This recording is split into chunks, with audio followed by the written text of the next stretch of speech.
end up drawing Said the match. this should be the winning goal. Yeah, it's like winning the play of the season and your team finished number 5. You know what I mean? What do you celebrate there? And then again, it's just like you said, the way the goals were conceded, the timing of it, not great.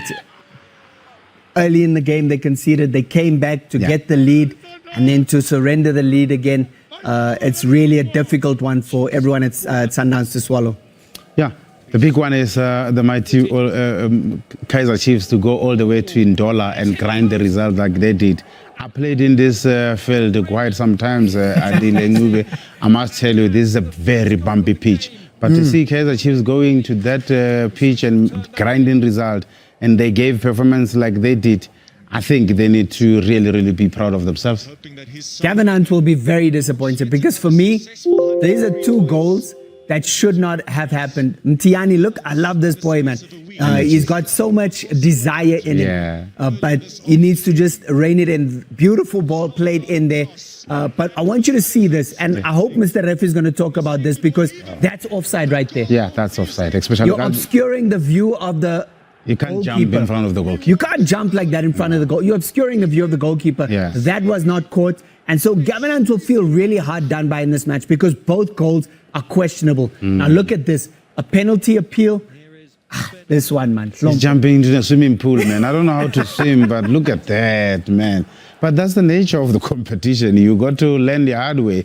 You must force the opposition not to play in your box, and you stand a big chance of avoiding such moment. Sundowns draw, still top. I was just about to say, even though not the result they wanted on Friday evening, but they remain top of the log. Their destiny firmly in their own hands. Yeah. They don't need favors from anybody. No. They just need to do the business. MC Alger in trouble. Yeah, there's a big league, Andy. I keep telling you that you don't win this competition because you are a good team. You must have players that they can grind results. You must go to S2 Lupopo and fight in that artificial pitch. It's a jungle there. And again, Stellenbosch started the match day in pole position. They've surrendered that to lose that. But it's about winning your games at home. Yeah. And Stellies have a chance to redeem themselves at home against the same opposition. That's what they need to do. Kaizer Chiefs have all the work to do. Welcome to the Referees Corner. Let's start with the Betway Premier League. We're going to Kaizer Chiefs and the Golden Arrows. There's the goal scored by McCarthy there.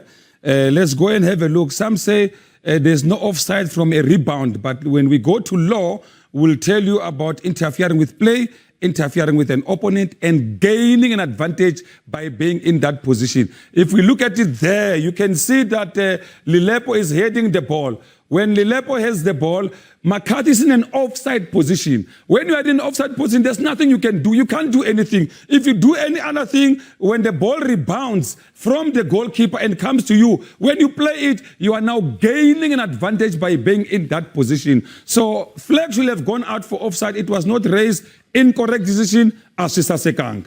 Let's go to the next one. We're going to TS Galaxy and Gallant. We see Zindonga there and Mlambo there as the goalkeeper there. There's a penalty given, but let's go and have a look if the goalkeeper Mlambo did make contact with Zindonga there. But from what we see here is there's no contact. The only contact we see is Zindonga stamping on Mlambo, the goalkeeper there. So who committed an offense there? Zindonga committed an offense by stamping on Mlambo, the goalkeeper. Penalty was given, incorrect decision, Asisa Sekang.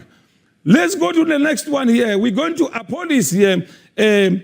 Apolis did what we call simulation, but we call this normal contact in football. You can see there that he has the ball, and then he jumped. And when he jumped, and you know, you're jumping like you're going into the swimming pool. So Eugene Mdluli coming from Durban, he says, no, Mpume Durban, we are jump. Why are you jumping at the swimming pool? So therefore, normal contact, as you can see in football, between the goalkeeper and Apolis. So no offense has been committed. Play is allowed to continue. Correct decision by Mdluli not to award a penalty because let's go to CAF. We go to CAF. Right. CAF, we're starting with we're going to a red card given to Flomo there. Right. Flomo there is hand on the face. We can see the hand start from the shoulder and then to the face.